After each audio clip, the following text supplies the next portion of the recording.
Hi, I'm Joe Finsternis, and tonight I'm going to be talking to you about a movie called Stage Fright. This movie is a comedy slasher musical, and I'm not really a huge fan of the musical genre. I'm pretty picky when it comes to that stuff, but every time a horror every time a horror musical comes out, it definitely piques my interest. It always sounds like a fun concept to me. I mean, two of my all-time favorite films are Little Shop of Horrors and Repo the Genetic Opera. When I heard about this movie, I was interested in seeing it for sure. The movie takes place at this camp for musical theater kids, and the main character is this young woman named Camilla who's working as a cook at the campgrounds.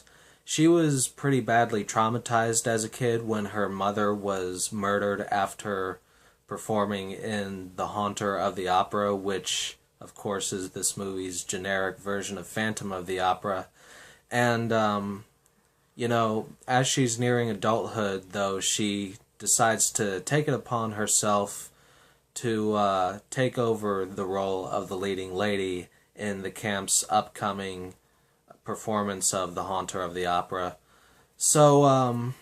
As far as the balance goes between, the three genres, the comedy in the movie definitely works. I mean, there's a lot of corny humor in it, but it made me laugh quite a few times. The movie starts out with the joke in the form of this text that's trying to sell you that the film is based on true events. But as far as the balance between horror and musical goes, it's definitely way more of a musical. Something that actually kind of disappointed me about the film was that apart from one pretty gory scene at the beginning of the film, it didn't really get back into the slasher action until 40 minutes into the movie, and up until then it felt like a pretty standard musical. As far as the songs go, they're not really terrible per se. 90% of the humor in the film comes from the lines that are sung.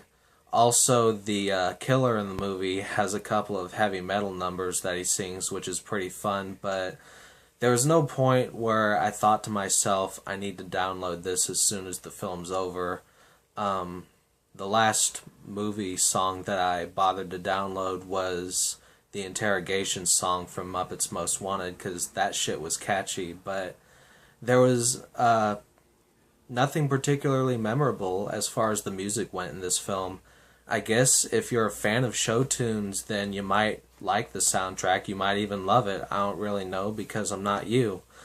But getting back to that one kill scene that happens 40 minutes into the movie, finally, it does deliver quite a bit. It's very over the top and awesome. And the killer even spouts a couple of one-liners as he's cutting people apart. But unfortunately, after this one over-the-top, crazy, awesome kill scene, the body count does continue to rise afterwards, but there's nothing really memorable about the kills that happen after that point. Another thing that was kind of fun about the movie was that there were a couple of winks and nods to other horror films. There was a little still can't talk properly. There was a little nod to Hellraiser at one point, and they even spoofed Carrie a little bit during the final act. But another sort of issue that I had with the film was that there was this very obvious red herring in the form of a maintenance guy who was working at the campgrounds.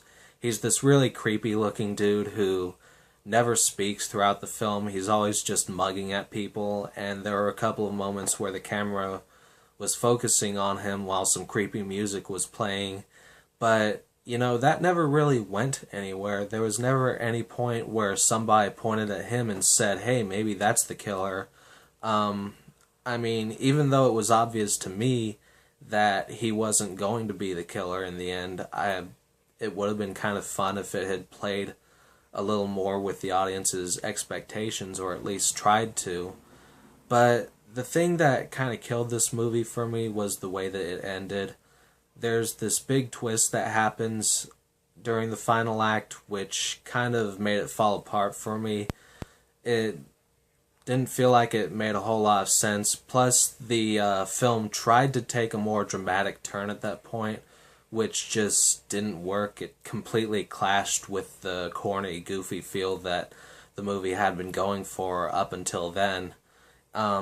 It did try to get in a few more jokes after that, and I would say maybe one or two of them worked, but for the most part, it just got even dumber, and, it just fell apart for me during the final act. In the end, Stage Fright isn't completely horrible. It's another one of those movies that I would say is just okay.